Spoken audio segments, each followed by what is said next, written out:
Tao Te Ching, verse 51. Every being in the universe is an expression of the Tao. It springs into existence unconsciously, naturally, without intention. The Tao gives them birth, nourishes them, cares for them, comforts them, protects them, and takes them back to itself. Creating without possessing, acting without expecting, guiding without controlling. This is primal virtue. तो हिंदी में क्या बोला जा रहा है? यह सारा ब्रह्मांड, हर जीव, ताओ सत्य की ही अभिव्यक्ति है। अगेन एक कमकार। ताओ से ही सब कुछ आता है। बिना योजना, बिना उद्देश्य, बिना प्रयास पर हमारा मन तो योजना नहीं बनाता है। सहजता से, सिंप्लिसिटी से। Difficult to be simple, simple to be happy. Tao ही पालन करता है, पोषण करता है और बचाता है और अंततः सबको अपने में वापस समेट लेता है। लेकिन ताओ कभी दावा नहीं करता, ना वह मालिक बनता है, ना अपेक्षा रखता है, ना नियंत्रण रखता है। यह है उसकी प्राकृतिक धार्मिकता, सहज धर्म। यह श्लोक सच्चे धर्म का परिचय देता है। सच्चा धर्म एक ही है, 4-5 1,33 करोड़ नहीं है। यहां धार्मिकता किसी पुस्तक या पूजा से नहीं, बल्कि जीवन के सहज भाव से आती है।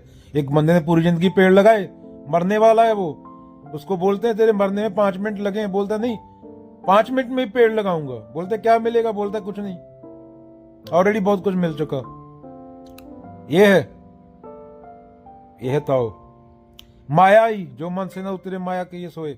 माया बोलती है चल ये कर वो कर, हम घर जा रहे आप ना जला दिया भाई, आइडेंटिटी को जला डाला, फूक डाला, तो क्या लेके जाएगी? 20 साल बाद आना जब मिट्टी हो जाऊंगा, अभी टाइम नहीं है तेरी ओर ध्यान देने को। साइड पे खड़ी रहे।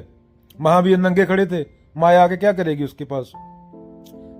हम जैसे माया में घुसे रहते हैं, कख नहीं मिलता, अंत में तक्के खा मरते हैं 60 साल।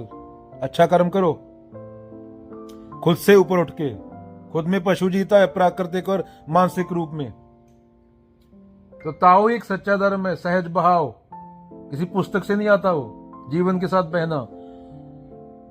When eyes and ears are open, leaves on trees teach you more than scriptures. Create, act, don't own. तुम्हारे हाथों से कुछ जन्मे, पर तुम उसमें मेरा ना जोड़ो। हम तो पंखा लगा के अपना नाम लिखवा देते हैं। तुम किसी की मदद करो, पर बदले में धन्यवाद या पहचान की लालसा ना हो। तुम किसी का मार्गदर्शन करो, लेकिन उसे नियंत्रण करने का लोभ मत पालो। कामी, क्रोधी, लालची, इनसे भक्ति ना होए। भक्ति करेगी सूरमा, जाति बरन कुल सोए कबीरा होए। यही है ताओ।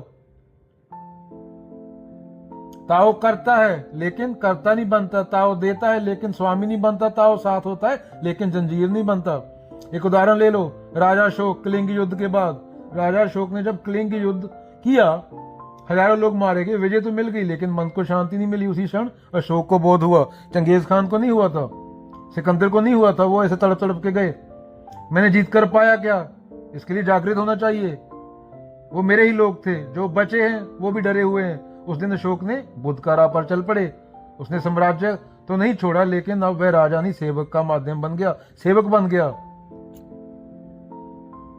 अशोक अब शासक नहीं था, पर स्वामी भी नहीं था।